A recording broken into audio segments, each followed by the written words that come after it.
Paul Cheon had an interesting Aetherdrift early access draft where he wound up in two completely different colors from what I would have drafted in his seat. Comparing his color decision points against my own reveals a trap that I think far too many players fall for, and you'll greatly improve your win rate if you don't fall for this trap. I want to be clear up front that I believe Paul is a better player than me, but even good players can fall for this trap. And it's even possible he fell for it deliberately to try a color pair he wanted to explore deeper in early access. But if you watch his draft and don't see the path that I'll show you, I think you're often ending up in a suboptimal deck. We'll walk through his draft pick by pick, and I'll provide commentary along the way. At the end, we'll compare Paul's deck against ours. But I want to get straight into the draft here. We have many more videos to make. Basri, tomorrow's champion, white, 2-1. Cycling, when you cycle this cat you control, gain hexproof and indestructible to end of turn.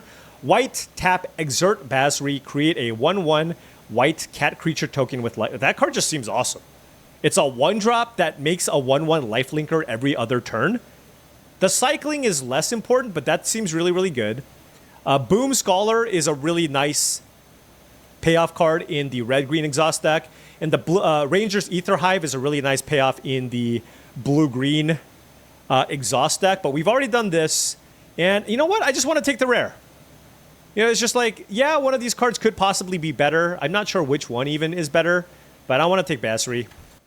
Basri, Intimidation Tactics, and Outpace Oblivion stand out to me.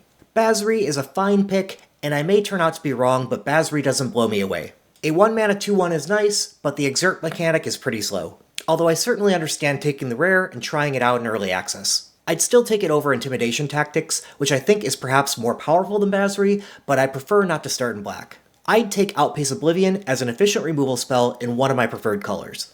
Even though I will say, it has felt like aggressive decks is not necessarily where you want to be in this format, but this card just seems good enough where even if you're not aggressive or more mid-range, it's still fine.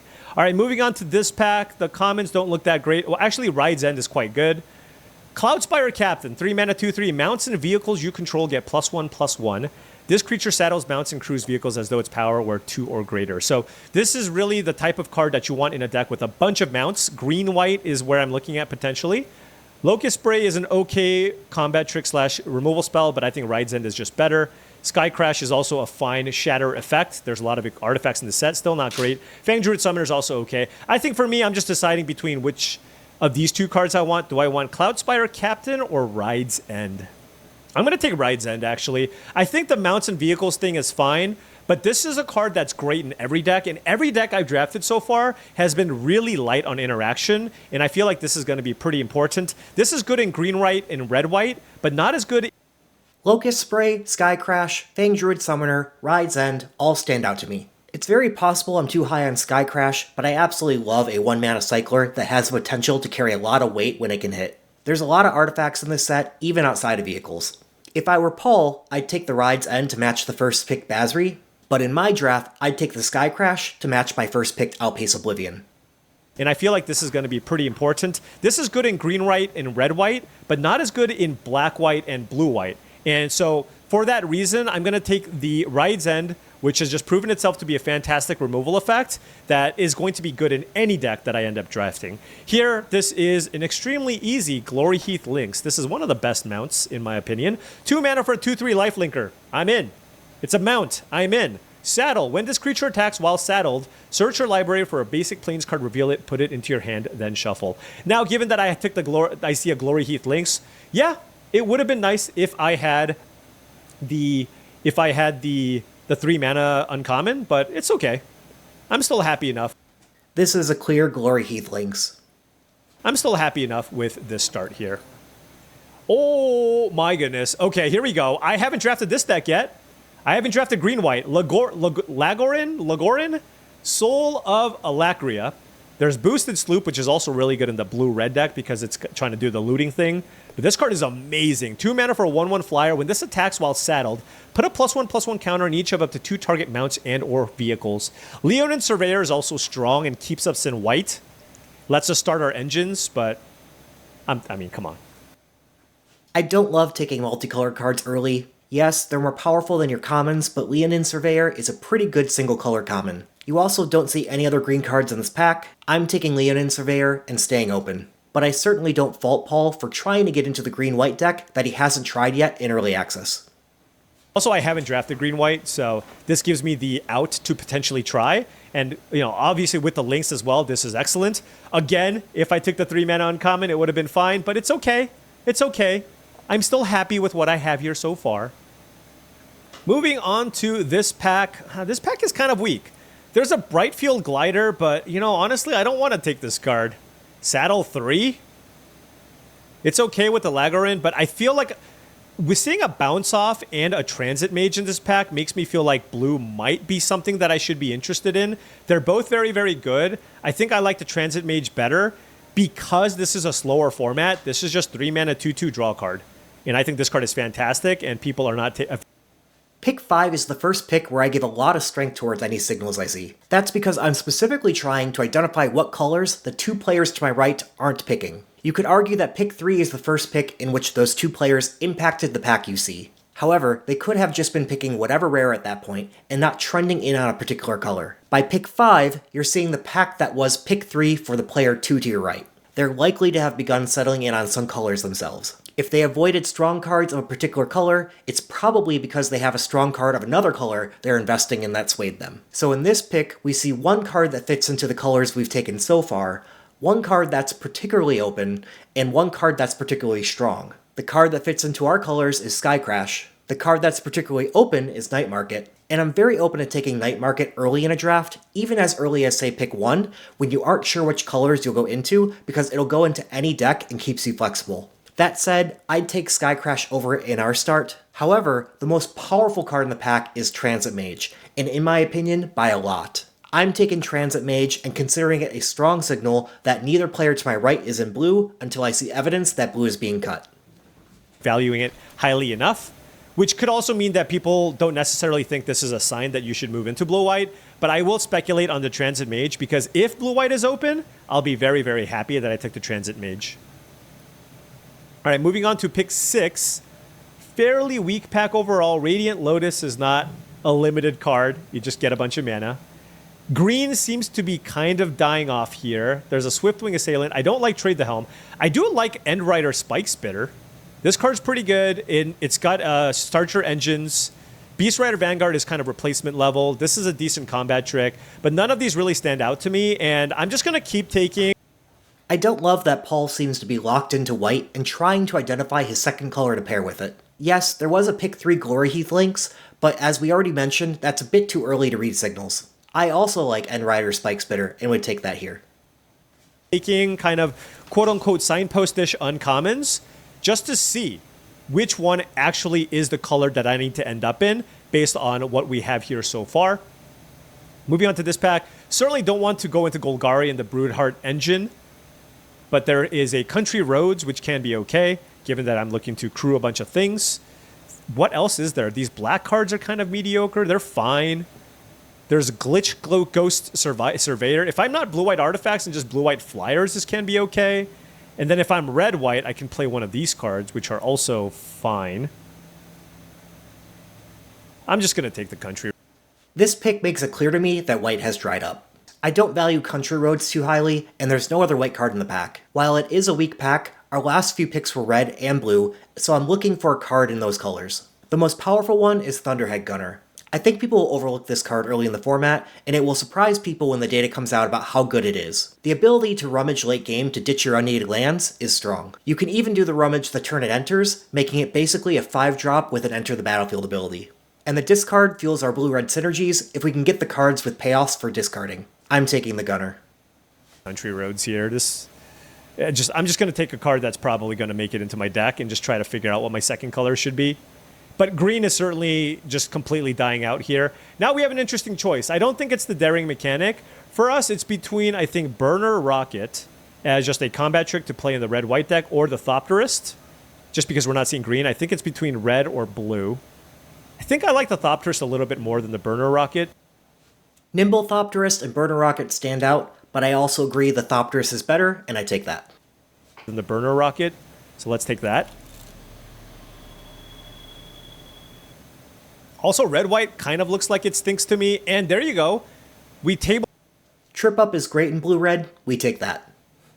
trip up. So it does feel like blue might be where we should be looking to end up here. So let's put these into the sideboard and try to get a good sense of where we need to be. This is my mana curve.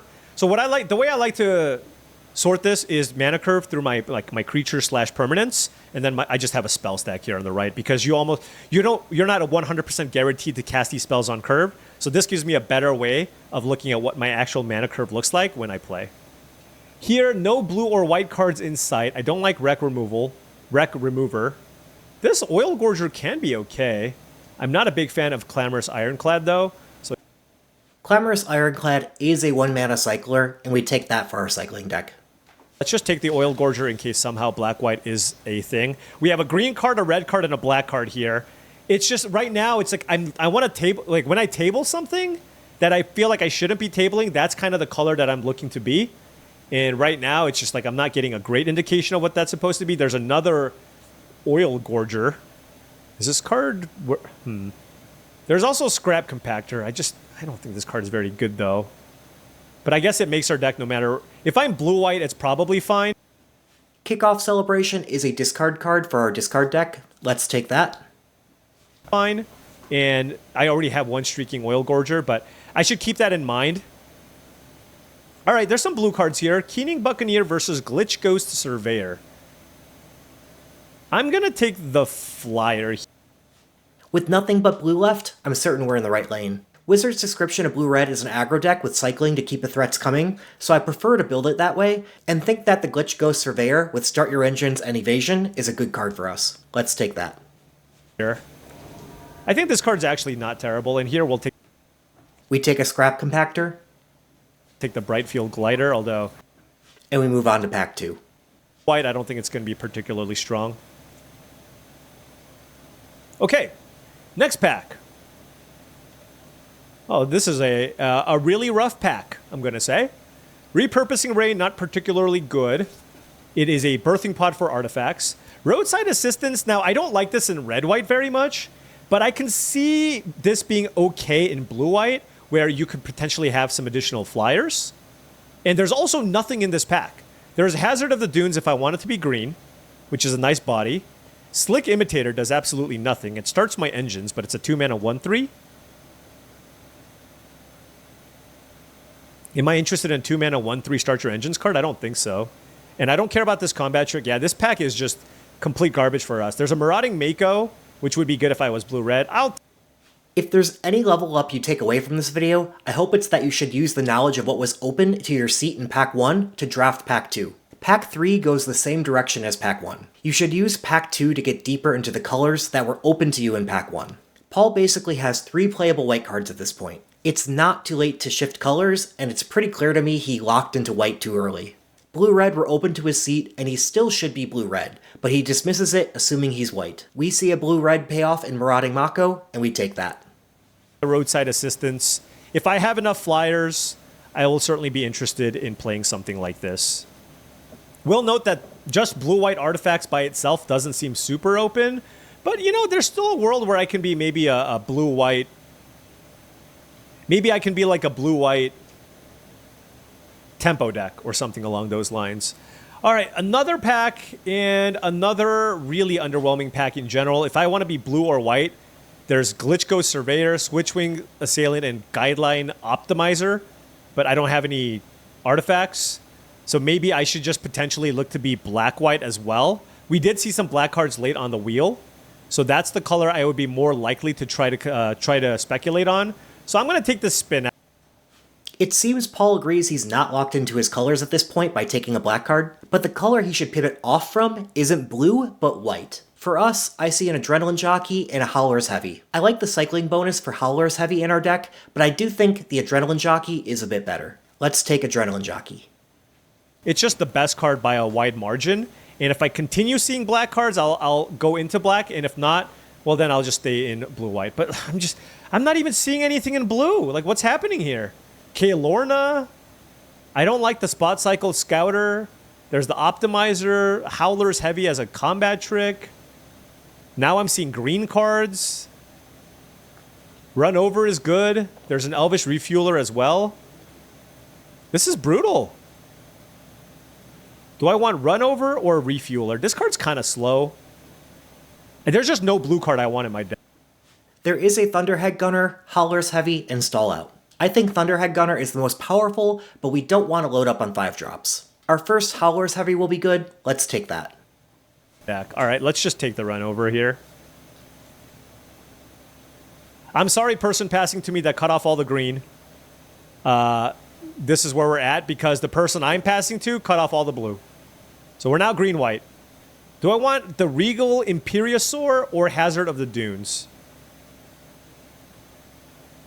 This is a 3-drop. All right, let's just take. Sure, we aren't seeing much red or blue in this pack. It's likely with Paul passing the red that the player to our left snatched it up. We do see a Thunderhead Gunner here and would be willing to play 2. Let's take that. All right, you know what? Green-white mounts it is. This is a lot of waffling. This is definitely a lot of waffling. But right now, it just feels like, at least in Pack 2, we're at least getting all the green cards here. And we are getting totally cut off from blue. And I just don't even have an option in blue-white. So let's... Maybe I was wrong about the player to our left playing red. They passed us an Outpace Oblivion. Let's snatch that up. Lagorin here. And hey, at least the Brightfield Glider is looking a little more playable based off of what we have. And Lagorin is a very, very good card to put Roadside Assistance on because it's flying. So we have 3 flyers here, and it's also not bad on gigantic creatures like the Regal Imperiosaur. Here we have the choice between a combat trick in Light Shield Parry, Loxodon Surveyor, and Roadside Assistance. I think I really need to prioritize creatures over tricks, so I think I'm just going to take...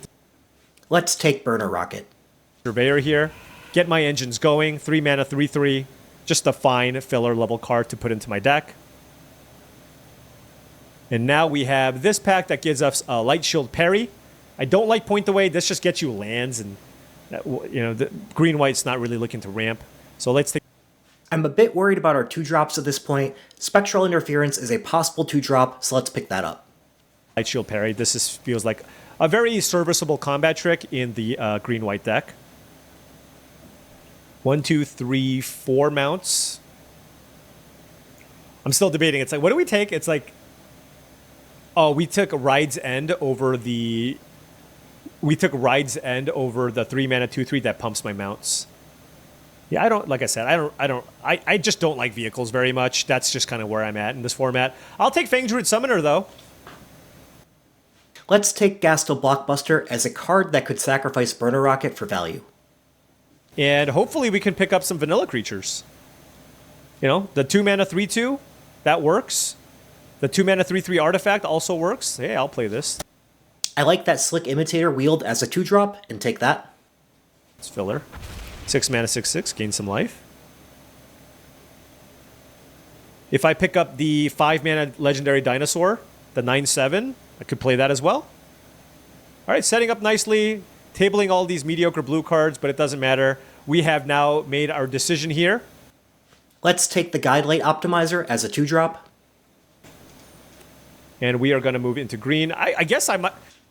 I don't like K-Lorna. If you'd like to better understand why, check out our episode on card evaluation traps in the link above or in the description below. Let's take Stall Out. I'm going to be so short in playables. I'll try this card. Too bad it doesn't say mount as well. Let's take Spell Pierce and probably cut it. Right. It just puts... I don't know. Oh, I'll play the Silken Strength too, I suppose, as a combat trick. And move on to Pack 3. We're short on playables. All right, green and white. Pack number 3. What do we have? Just give me a solid playable in my colors. And of course, we didn't get one. There's a Guidelight Synergist, which is a good blue-white card, but here we have no artifacts. So it's just not going to be very good. There is a Sab Sunan. Do I have mana fixing? This card is really good. 5 mana for a 6/6, reach, trample, indestructible. At the beginning of your main phase, put a +1/+1 counter, then if it has odd counters on it, draw 2 cards. It's that or like a Lotus Guard Disciple. Actually, no, I should just take Pothole Mole. You know what? We have a great playable in Broadside Barrage, and let's take that. You know what? That is good. I am so short playables. let's put it this way. I am so short playables. I'm like in no position to speculate and take blue lands as well. So for that reason, I'm just going to take a card that I know is going to make it into my deck, then take the flashy rare on the splash. Here I'll take a Stampeding Scurryfoot, excellent creature. Another, if I stay the course with blue-white, the Guidelight Synergist would have been really nice. But like I said, right now We get our deck's rare in Captain Howler, and we take that. Prioritizing playable creatures. Playable creatures, greater sign, everything else. Okay. Here we have Ooze Patrol. This is better in the self-mill deck. Now, for me, yeah, so I don't really want to hear. Pride of the Road's pretty good, though, so I think I'm going to take that. I don't care about much about the Villowheart Bike. We're not ramping into much, and this is just a filler level 2-drop where I think Pride of the Road's actively We get an End-Rider Catalyzer for our 2-drop slot. quite solid. Wow, Cloud Spire, Skysicle. Don't want to splash that. Is that the third Ranger's Aether Hive? I guess we could have done something there.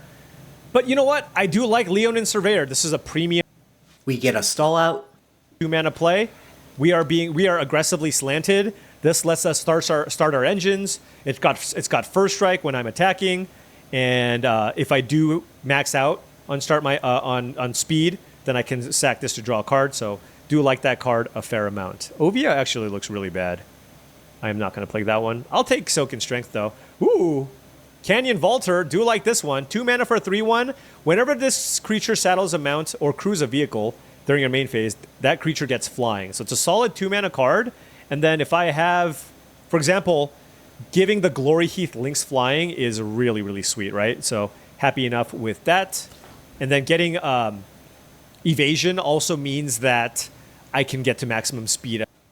We get another Transit Mage. Let's be sure to pick up another 4 or 5 mana artifact. Well,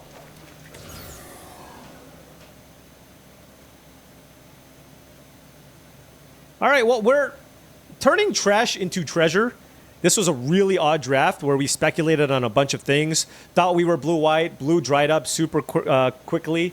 And we got a bunch of green in pack 2. And now we're still trying to figure out where we need to be. And, of course, blue is... I mean, this card is ridiculous. ETB, you basically kill a creature. There's a lot of ETB kill a creature type effects. There's also Gastel Thrill Seeker. A lot of good cards, but I'm going to take Stampeding Scurry.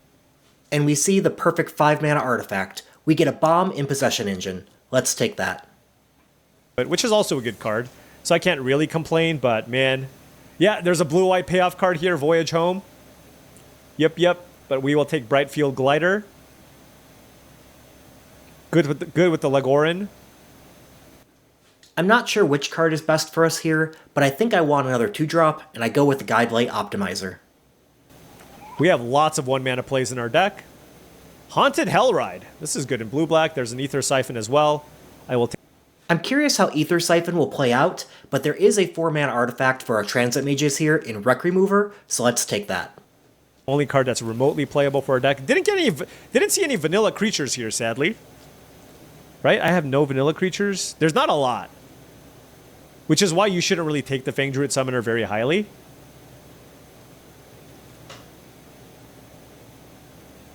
There's a Night Market. I don't really care about Guidelight Matrix. I guess I'll take a Night Market. Let's pick up Fixing and Cycling in Night Market. Night Market for mana fixing. We are short playables. Oh my gosh. Okay, Scrap Compactor needs to make its way in. We need to table something. Yeah, okay, we're seeing all the blue now. Okay, you know, it's the person passing to us. They wrecked us good. A Nimble Thopterist. I don't think Interface Ace is something I want. All right, there you go. Bounce Off with 4 cards left. Look at this pack. They're all fine cards here. Maximum Overdrive is a good combat trick as well.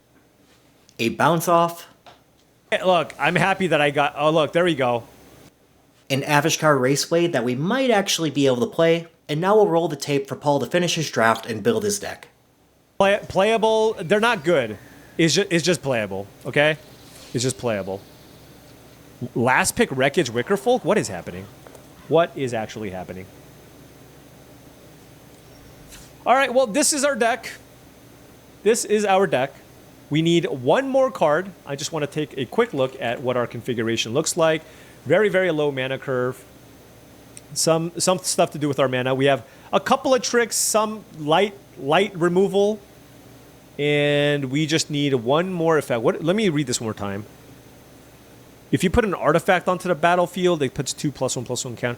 4 mana is so much. Yeah, I just don't think that card's good. I have nothing to fetch with this, so this doesn't seem very good either. So it's Scrap Compactor, Interface Ace, or Wreck Remover. All right, I guess I'll take Scrap Compactor. This just doesn't seem good enough.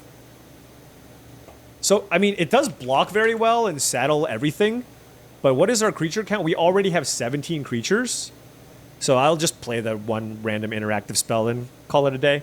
All right, let's try this out. Paul went 4-2 with his deck, but he admitted the deck felt weak, was low on playables, and that white wasn't doing much for him. I think that's because white was being cut from his right, and he never should have committed to white. But let's take a look at our blue-red deck. We have 6 early plays backed by a bunch of 1 and 2 mana cyclers to smooth out our hand early if we don't find those plays. We have our Transit Mages and Adrenaline Jockey, since we aren't usually playing anything on our opponent's turn, and a Glitch Ghost Surveyor to try to get some damage in the air. We have our Bomb 4-drop and Captain Howler, Endrider Spike Spitter to keep our deck relentlessly churning through value, and value cards like Nimble Thopterist. Clamorous Ironclad and Wreck Remover are our 4 mana artifacts for our Transit Mages, along with our Bomb Possession Engine at 5 mana, and our Thunderhead Gunners let us keep churning through our deck in the late game. We have a plethora of removal, often with cycling, and with 9 cyclers overall and other cards that rummage, we're fine playing 15 lands, giving us 8 sources of both blue and red. I'm pretty sure we ended up in a better deck being open to blue and red. The key takeaway is to not mentally commit yourself to your first color, like Paul did, always assuming that he was white, even when he considered shifting off blue to black in Pack 2. But again, Paul might have just wanted to try white-green in early access. To leave yourself in the best position, be sure to watch signals of what colors are open to your seat picks 5 to 14 in Pack 1, then start Pack 2 assuming you're at least one of those colors. That's all for today. I hope you enjoyed this bonus edition of ManaTutor MTG Draft. We had time to fit an episode in right before the set releases, and I know I've said this before, but this time it's true. The next episode you'll see us in will be after Aetherdrift lands on Arena. So excited for this week. See you then.